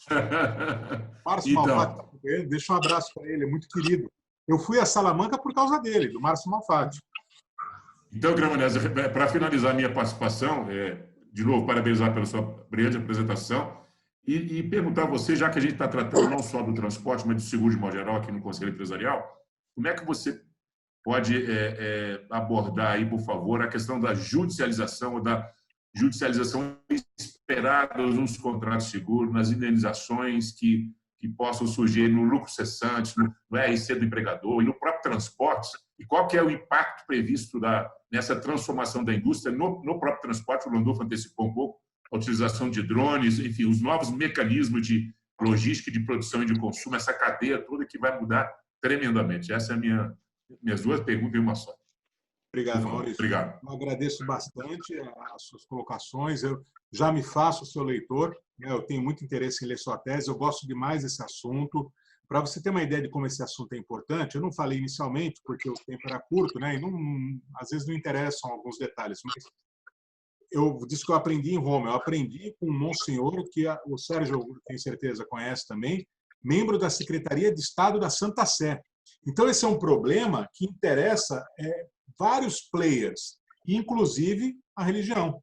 Então, é um assunto palpitante, é um assunto que pode redesenhar, e o próprio Klaus Schwab, que você falou muito bem, lembrou, ele deixa uma incógnita. Ele é um entusiasta, mas ele reconhece que podem surgir problemas sociais. Na Alemanha, já há um estudo para que haja um salário social para que as pessoas fiquem em casa, porque não vai haver a possibilidade de requalificação de todo mundo.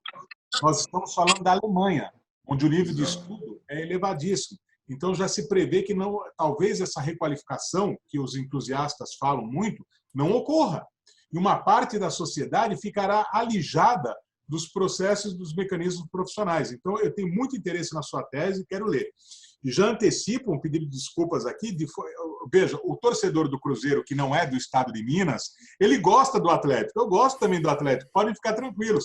E eu sei dessas afinidades das torcidas organizadas, mas eu sou descendente italiano. Então, o Malfatti também, ele entende isso. Não tem como não gostar do Cruzeiro. Então, vocês não fiquem bravos, por favor. É uma rivalidade menor do que a do Sérgio, com certeza. Mas verdadeiramente eu torço para o Cruzeiro como segundo clube. Sempre que o Cruzeiro joga e não interessa o Palmeiras, eu torço para o Cruzeiro. Isso eu tenho que confessar para vocês. E sobre você não está sozinho, viu? Porque eu sou cruzeirense também. Tá, cada vez mais eu estou fã dela, hein? Estou ficando fã. Mas sobre a sua pergunta, e aí eu falo infelizmente, mesmo sendo advogado, porque eu tenho um foco, eu faço contencioso também, mas o foco principal é o ressarcimento. Eu vejo que vai haver uma judicialização muito forte também no segmento de seguros. Por quê?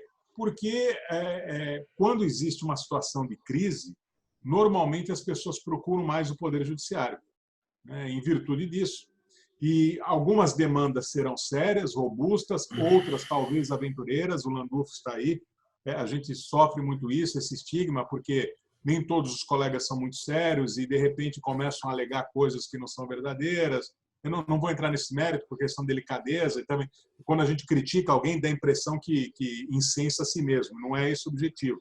Mas quem tenta trabalhar de forma séria, eu já falei muitas vezes para a seguradora, não entra com ação. Já falei muitas vezes, paga o segurado, não recusa o pagamento, porque senão vai haver um problema. A gente tenta evitar ao máximo possível colocar o nosso cliente, o nosso representado, numa situação ruim. Uma coisa é acreditar numa tese e buscar uma solução jurídica. Outra coisa é saber que aquilo é errado e, mesmo assim, insistir por interesse pessoal, interesse econômico, seja qual for, que é desnudo da boa prática profissional, né? Daquela chamada lex artis, né? O domínio de uma técnica. Então, eu entendo que realmente vai acontecer uma procura em massa ao Poder Judiciário. Agora, para evitar isso, ou para minimizar os efeitos disso, ou para repensar como as coisas serão daqui para frente, mais do que nunca, eu sei que eu vou ser repetitivo, é quase como se eu estivesse falando por slogan, eu vou parecer mais um ativista do seguro do que um profissional nesse momento. Mas é necessário que todos sentem à mesma mesa, partam do mesmo pão, et cum panis, né? Porque é uma situação extraordinária e ela precisa de um tratamento extraordinário. As seguradoras não podem efetuar pagamentos se não houver a certeza absoluta que aquele caso realmente se ajusta ao clausulado. Mas elas podem ter um olhar mais ou menos rigoroso de acordo com as circunstâncias. O corretor vai ser extremamente demandado no sentido que o serviço dele vai ser mais valorizado ainda, não só o que ele tem para fazer no futuro, como o que ele já faz no presente, porque ele vai ser interlocutor com a seguradora, então ele vai ter que ou levar ruins para o segurado, mas fazer com que esse segurado entenda que aquela negativa foi correta e que se ele procurar o Poder Judiciário só vai agravar uma situação que o Landulfo está aí, ele sabe o que é isso. O Superior Tribunal de Justiça recebe mais de 100 mil recursos por ano. 100 mil recursos por ano. O Brasil é enorme, o Brasil é o país que mais tem advogados no mundo, o Brasil tem uma cultura judicial muito forte. O filtro, eu não quero entrar aqui em juridiquês nem ser chato, mas é para dizer o seguinte, para que uma parte entre com recurso especial no Superior Tribunal de Justiça, o filtro é muito rigoroso, é extremamente difícil. E, mesmo assim, 100 mil recursos por ano vão a esse tribunal. Então, não tem como ter uma prestação de serviço excelente, aquela análise assim quase que artística, dedicada de cada caso concreto, com uma demanda desse tamanho.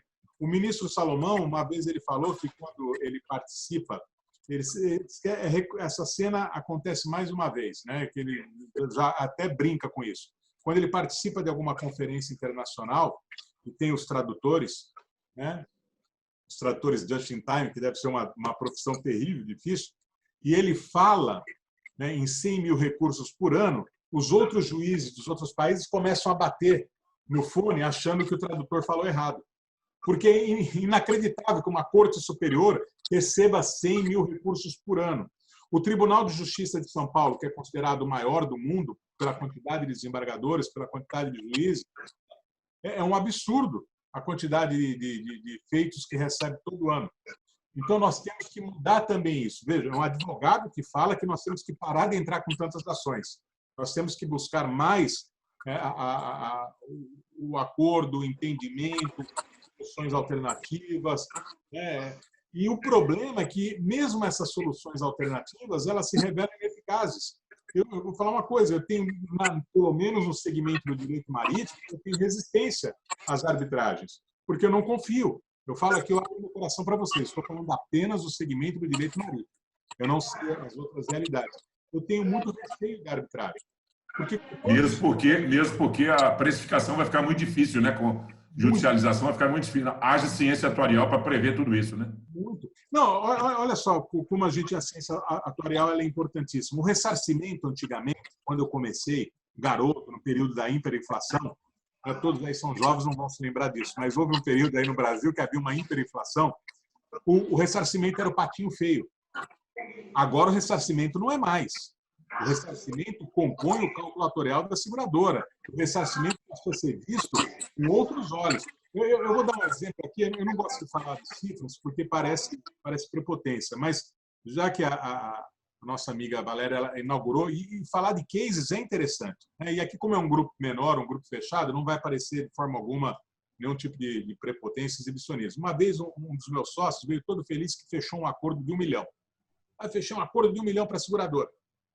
Aí ninguém comemorou, porque o tipo de advocacia que a gente exerce, o tipo de casos, o valor 1 milhão já não é tão assim sedutor. Né? Então, fechou um acordo. Aí ele virou assim, ele é o mais financista assim, de todos os sócios, ele falou, vocês estão loucos. Vocês sabem quanto que a seguradora tem que vender de prêmio de automóveis para conseguir 1 milhão? Sabe o peso disso? E vocês não festejaram nem nada? É muito dinheiro que a gente colocou. Né? E aí eu comecei a rever. E tem um profissional aqui de São Paulo, da Toque Marine, ele fala muito isso. Às vezes as pessoas falam assim, um caso de 10 mil. É muito dinheiro. 10 mil reais para uma seguradora? Sim, é uma quantia respeitável, uma quantia que, dependendo do prisma da análise, procedimentos têm que ser alterados e outros têm que ser reforçados para que esse dinheiro seja melhor trabalhado dentro da seguradora. Então, nós, às vezes, perdemos um pouco o rumo e as ideias. As pessoas falam assim, um caso de 5 mil como se não fosse importante. É importante.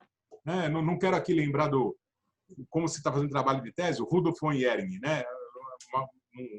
Um pensador aí do direito, todo estudante no primeiro ano estuda, A Luta pelo Direito. É um livro, mais uma poesia jurídica do que um livro assim acadêmico substancioso. Mas ele fala algo interessante. A luta por uma moeda deve ser a mesma por 1000 moedas. O que muda é a responsabilidade, porque se eu perder um caso de 10, 20 mil reais, se eu cometer um erro profissional, eu chamo a seguradora e falo assim, olha, infelizmente, aqui eu cometi uma falha, eu perdi um prazo processual, em virtude disso, uma expectativa de vitória foi frustrada, eu peço perdão, está aqui o valor para você, eu faço o cheque e entrego. Eu adoraria fazer isso numa causa de 5 milhões, mas eu não consigo ainda. Né? Se eu perder uma causa de 5 milhões, eu vou sangrar, vou ter que pedir meu seguro RC. Né? Então, não posso fazer. Então, o que muda é essa responsabilidade, é o coeficiente de medo de cometer um erro, mas o espírito tem que ser o mesmo. Né? E eu acho que, talvez, com esse dinamismo da Revolução 4.0, toda a cadeia de prestação de serviços tem que mudar, inclusive o Poder Judiciário, que ainda exige recibo carimbado, datado, assinado do século retrasado, e muitas vezes eu sou obrigado a chegar para a seguradora e falar assim, olha, pelo amor de Deus, e a seguradora, mas eu fiz um pagamento... Sistema cartorial. Sistema absolutamente cartorial. Aí, se eu conhecer o corretor que atuou naquele caso, eu chego lá, Sérgio, pelo amor de Deus, fala lá com o segurado, consegue esse recibo retroativo. Né? Quando, por melhor que seja a argumentação do advogado, o Landulfo vai entender, às vezes o Poder Judiciário não entende que a transferência bancária que a seguradora fez para o próprio bem de todo mundo é o suficiente. Às vezes uma seguradora, vamos supor, se a seguradora que você trabalha, ela resolveu criar um processo de trabalho ancorada na Revolução 4.0 para facilitar a vida do segurado, diminuir custos e o segurado receber a indenização mais rapidamente, de repente, alguma parte dessa operação pode não ser bem vista pelo Poder Judiciário e quando a seguradora vai buscar o ressarcimento em regresso de um caso concreto, que interessa também ao segurado, porque impacta direto ou indiretamente na saúde dele, na relação com o seguro, e aí o juiz, por uma questão formal, prejudica um pleito de ressarcimento. Então, outro desafio nosso, e eu tomo a liberdade, porque a bandeira de vocês é muito importante, a voz de vocês é muito importante, a minha voz é uma voz rouca, é uma voz até parcial, que é a voz do advogado. Agora, a voz da CM Minas, não.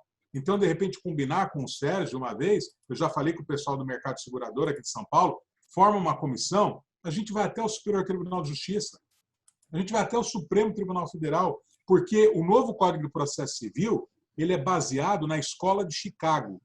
E essa Escola de Chicago tem a visão econômica do direito. E agora alguns ministros começam a entender isso. Então, eu ouvi isso de um ministro, eu não vou falar o nome, por delicadeza, mas ele falou assim, descendente italiano, dou só essa dica também, ele falou assim, Paulo, não, eu sou Cremonese, olha só, eu entendi que uma canetada minha pode prejudicar todo um segmento de negócios. Eu não tinha essa visão. Quando era juiz lá no meu estado e tal, eu não tinha. Agora eu tenho. Eu entendi o que é isso. E com essa visão econômica do direito, eu tenho muita esperança, eu sou um otimista nato, de que vai haver uma mudança, talvez no vácuo do que você estuda, a Quarta Revolução Industrial. Eu tenho todo o interesse em ler o seu trabalho, eu vou pedir para o Sérgio nos aproximar, né, trocar telefone e e-mails, dados, porque talvez ela possa ser o catalisador dessa mudança e o Poder Judiciário entender que forma é muito importante, sim, mas ela não pode, de forma alguma, prejudicar a substância, nem atravancar negócios. O Poder Judiciário é para dirimir conflitos, aplicar o direito e não criar, ainda que involuntariamente, outros problemas. E nós advogados, nós empresários, nós também temos que mudar a mentalidade e trabalhar mais com uma visão econômica do que com os egos. O advogado trabalha muito com ego, né? Então, antigamente, eu lia uma contestação ou uma réplica, eu ficava nervoso com o que o outro advogado escrevia, né? Hoje não. Hoje eu leio, dou risada tal, e vamos buscar praticidade e resolver os problemas, né? Quando era mais jovenzinho, era mais vaidoso. Muito bom, Paulo.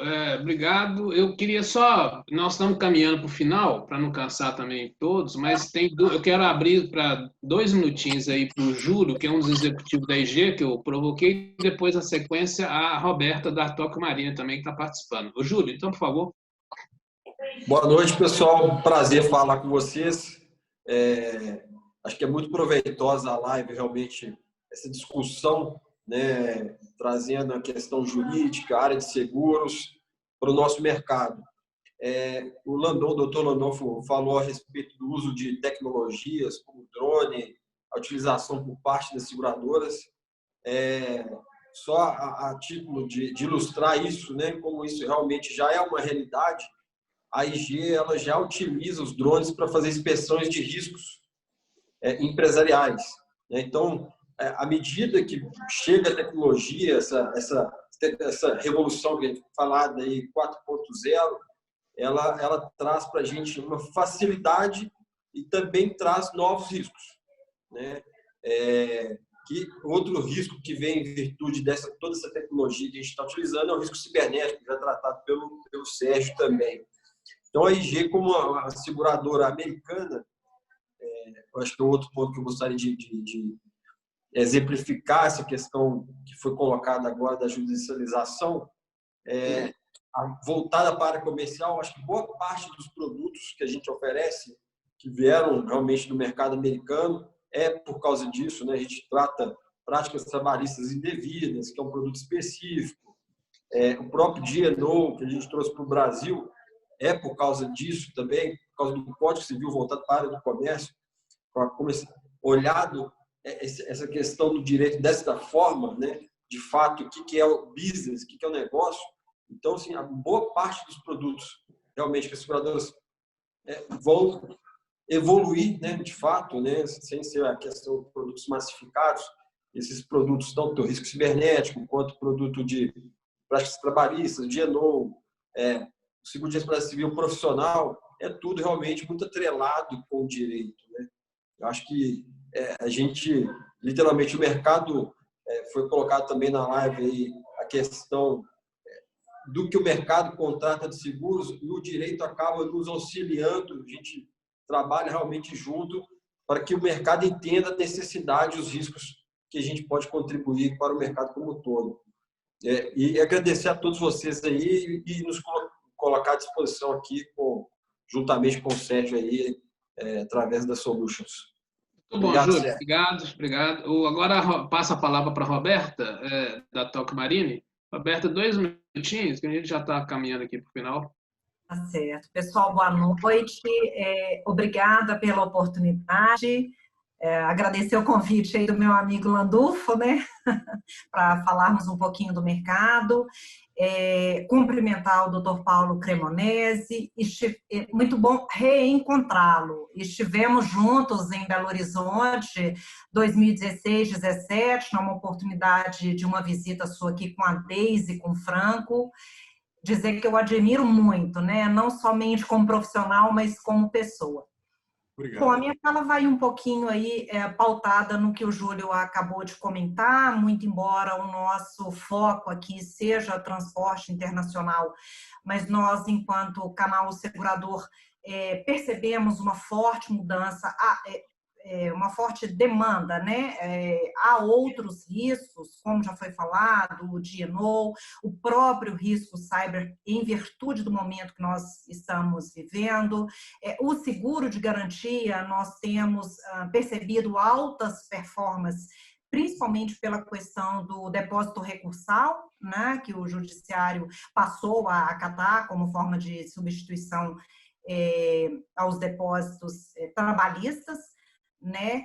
E dizer que, honestamente, o meu desejo é que este momento que nós viemos enfrentando, onde várias empresas detêm suas atividades, as suas remunerações prejudicadas, um momento que a gente percebe muita perda de vidas humanas mesmos, que contribua com a disseminação, de fato, do nosso segmento, do nosso setor de seguros para o novo normal, né? Se tivermos tempo ainda, rapidamente, eu até gostaria de saber se vocês, doutor Landulfo, Cremonesi, compartilham dessa visão para um futuro com relação aí a disseminação da nossa atividade no nosso país. Obrigada. Ok, Paulo, você pode falar? Uhum. Olha só, Roberta, muito obrigado. Prazer revê-la, ainda que virtualmente. Eu, com certeza, quando passar essa pestilência toda, vou fazer uma visita ao Sérgio e aí vou também visitá-los aí quem for possível. Também os atleticanos, viu? Fiquem tranquilos, não só os cruzeirenses. E eu acredito que muito bem-vindo em todos os segmentos, além daqueles novos que serão inaugurados, como modalidades diferentes de transporte, modalidades diferentes de outros tipos de riscos. O mercado de seguro ele tem uma fronteira a explorar enorme. Quando eu tenho a oportunidade de palestrar com grupos bem heterogêneos, e principalmente quando pessoas começam a trabalhar para o mercado segurador, eu falo muito isso. Nós temos um país diferenciado em muitos aspectos, para o bem e para o mal. Nós temos mais de 200 milhões de habitantes. Existem 100 milhões de pessoas pobres? Sim, existe, infelizmente, mas elas podem deixar de ser pobres, né? Mas nós temos 100 milhões de pessoas economicamente ativas. Isso é mais do que uma Alemanha. Dependendo do segmento, aqui eu posso falar, por exemplo, para a Coca-Cola, é o terceiro mais importante mercado do mundo. Estados Unidos, México e Brasil. E olha que a Coca-Cola tem um refrigerante que compete aqui no território nacional, um refrigerante brasileiro de igual para igual. E nós somos o terceiro mercado mais importante. Só rapidamente, você falou sobre os depósitos judiciais na área trabalhista. Eu vejo uma perspectiva de crescimento enorme também na esfera civil, porque com a mudança do Código de Processo Civil e uma visão, pelo menos em tese, mais pró-credor, o que é absolutamente correto, e facilidade na execução provisória, esse sistema vai ser muito utilizado agora mesmo, em 3 casos de grande expressão econômica, para não ter sequência, porque eu não quero mais imóvel. Eu não quero a matrícula, registro do imóvel. Eu prefiro seguro-garantia. Eu falo assim, vai fazer o depósito judicial, vai procurar uma seguradora, é um ônus que você vai ter, mas aí eu aceito a gente continuar esperando esse último recurso, aquele recurso repimboca da parafuseta que fica lá pendente no STJ. Esses são segmentos, se você já trabalha com isso, eu posso dizer para você com razoável segurança, a tendência é crescer muito. Então, eu deixo aqui no vácuo, né, por causa do tempo, não sei se vai voltar a palavra, mas o meu sincero agradecimento, foi uma grande honra, espero não ter frustrado a expectativa de ninguém, e mais, que a partir daqui seja uma possibilidade de estreitamento de laços de amizade, laços profissionais. Eu já vi que eu tenho simpatia aí, já senti simpatia por muita gente, tem confrade, eu trabalho para a IG, trabalho para a Toque Marine, então vai ser um grande prazer interagir com todos vocês. Sem contar o Sérgio, que é amigo querido, né? Então ele não vale. Muito bom, Paulo. Paulo, muito obrigado. Vocês devem ter percebido que a informalidade minha com o Paulo, que realmente é um amigo, nós temos algumas ideias em comuns, então já nos conhecemos já há um bom tempo e isso então permite a gente, né, essa liberdade de chamá-lo de Paulo. Mas o Paulo realmente é um profissional diferenciado, eu tinha certeza que ele ia colaborar, compartilhar um pouco da sua experiência nessa reunião. Eu quero também não só agradecê-lo, mas agradecer ao Silvio Nazaré, que participou, a Valéria, que a gente teve a oportunidade aqui de conhecer, né, e realmente colocar um caso aqui que é, para mim, também excepcional. Eu acho que é exatamente essa a diferença que o prestador de serviço demonstra quando ele tem o cuidado com o seu cliente final. O Landulfo, que tem realmente nos ajudado bastante. Mas queria fazer algumas colocações para a gente finalizar, e me permitam, né, na qualidade aí de liderando esse grupo do Conselho. E eu acho que o tema é realmente complexo, é um tema que a gente poderia aprofundar. Na verdade, é um tema até para um seminário, né? Nem para reunião. Tantas são as situações que realmente permeiam todo esse comércio exterior.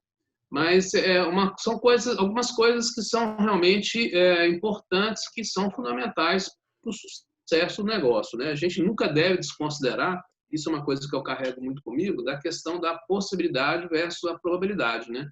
Então, a possibilidade, ela nunca é nula, né? Ela sempre vai existir. E a probabilidade, ela vai ser baixa, média ou alta, de acordo com aquela exposição de risco, né? E aquele negócio, aquela situação se defronta. Então, eu acho que isso é que realmente move o interesse de todos, né, dessa questão, possibilidade versus probabilidade, move o interesse de todos para realmente ter a garantia do sucesso, né? E o sucesso do negócio ele só vai acontecer se todos agirem de forma correta, prudente, e ninguém quer receber seguro, né? Na verdade, todos querem ter o seu bem, a sua mercadoria, o que for, dentro do seu local de destino. E a gente falou hoje aqui de direitos, falamos de coberturas, falamos de medidas de proteção, de gerenciamento de risco, são coisas corriqueiras do nosso dia a dia. E, para falar em medida de proteção, por isso que eu queria encerrar colocando duas situações. Uma que a Seminas efetivamente tem trabalhado fortemente, né, com a liderança do Aguinaldo Diniz e também da entidade. E o Aguinaldo tem participado de muitos debates, de muitas discussões junto aos órgãos públicos, junto ao empresariado, buscando a gente efetivamente ter ações para combater e superar essa fase crítica para todos. E também os conselhos, né, que eu acho que esse eu acho que é realmente o grande diferencial da associação, que tem seus conselhos, aí presidido pelo Marcos, que está aí, continua nos prestigiando aí com sua presença, e os conselhos que, nas suas áreas, estão buscando também debater junto aos nesses setores toda essa situação que a gente está vivenciando, né? Então, a Seminas tem realmente feito isso. Nós aqui no Conselho temos buscado isso, discutir a intenção, o objetivo do Conselho é esse. É um Conselho que tem vários participantes, várias entidades, vários representantes, vários setores, que é exatamente isso. Debater temas do momento, compartilhar experiências, é uma questão, né, de aprendizado. Esse é o nosso interesse, né, de forma que realmente o seguro seja cada vez mais importante, relevante nas negociações, nos negócios e tudo mais. O objetivo é esse, realmente garantir o sucesso dos negócios, né, o sucesso das pessoas. Esse é o objetivo do Conselho, de compartilhar essas experiências. E, para encerrar, eu não poderia deixar de falar, a gente está aqui acho que o Paulo tem vivenciado mais em São Paulo, nós estamos agora aqui numa fase crítica dessa questão da crise sanitária, né? Nós estamos, nos últimos dias, a gente está percebendo e constatando, que eu acho que é mais pior que é isso, está constatando um aumento do índice de internações, né, de contaminados aqui na região. Isso é preocupante, até porque a gente está vindo de 90 dias de isolamento, então isso nos mostra que realmente pode prorrogar um pouco mais, né? Dificulta um pouco mais o retorno é inevitável, não tem jeito, a economia, né, vai ter que funcionar, nós vamos ter que conviver com isso. Mas isso só vai passar, e de fato vai acontecer, na minha visão, coisas que eu tenho discutido com alguns membros dos outros conselhos, da forma que cada um venha a atuar, né? Todos aqui somos líderes de alguma forma, e líderes não só nos negócios, nas empresas, mas líderes na questão de compartilhar com seus grupos a importância da preservação, né, da vida, né, da preservação dos cuidados, né? Eu acho que é só dessa forma que a gente vai combater essa questão da disseminação do vírus, né?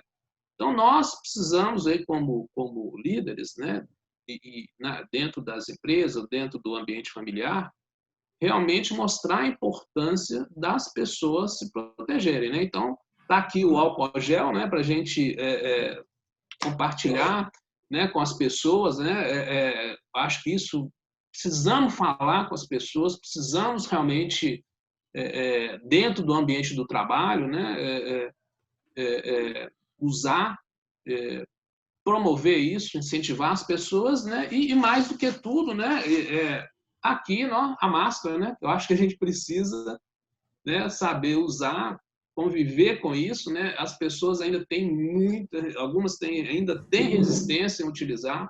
A gente percebe isso claramente. Eu sei porque no sábado eu saí para dar uma volta de carro aqui na minha região e eu constatei que 70% das pessoas estavam caminhando na rua e não estão usando, infelizmente. Isso só vai, na verdade, prejudicar esse retorno dos negócios que todo mundo quer. Se a gente falou de gerenciamento de risco, de mitigação de transporte de carga, essas coisas, tudo que a gente sabe que é importante, isso também é uma coisa que eu acredito que é a única forma da gente combater. Eu acho que a gente não tem que ter resistência em usar, né? A gente precisa fazer com que as pessoas tenham consciência da importância disso, né? Acho que o pior de tudo é não só esses índices que a gente já está vendo, mas postergar mais ainda, delongar mais ainda esse retorno, que vai ser ruim para todo mundo, né? Essa é a preocupação. Então, eu queria realmente, nesse momento, encerrar. A gente passou um pouquinho do tempo, mas acho que o assunto merece. Também, né, eu acho que sempre é muito bom ouvir pessoas que têm experiência de mercado, como a gente teve aqui hoje. Então, fica, viu, Paulo, meu agradecimento a você, que gentilmente aceitou o convite. Eu já tinha esse desejo de tê-lo aqui com a gente. Acho que você pode até em outros conselhos também, o Marcos, acho que vai poder verificar isso, né? A Valéria, né, com a sua experiência mais uma vez, o Silvio e o Landulfo, a Margarete, que está aí, né, nos ajudando aí com a organização. Vocês viram que a gente conseguiu iniciar e estamos terminando sem ter interrupção nenhuma. E só funciona porque a gente tem realmente, né, os nossos colegas lá da CEMIN, os colaboradores, ajudando que essa conexão realmente tem pessoas aqui, né, por trás aí, ajudando e trabalhando para isso realmente ser um sucesso. Então, obrigado ao Júlio aí que participou, a Roberta também com seus comentários, Maurício Tadeu.